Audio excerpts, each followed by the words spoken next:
The only damage reports that are in our system that are prompted by the National Weather Service. So severe thunderstorm wind damage here, pushing the four corners of portions of Twiggs County, Wilkinson into Pulaski and Lawrence as well. But we're going to show you some video. This morning we went to Zebulon Road and there was some wind damage across the region. You're looking at people cutting up, using the chainsaws to cut up that pine tree there.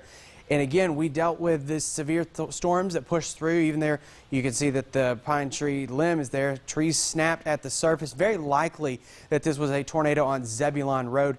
We also dealt with the lights. A lot of power out in that region, so just try to avoid it if you can over the next few hours. The Bibb County Sheriff's Office is doing a really good job of keeping the streets kind of clean. But here in Middle Georgia right now, things are quiet.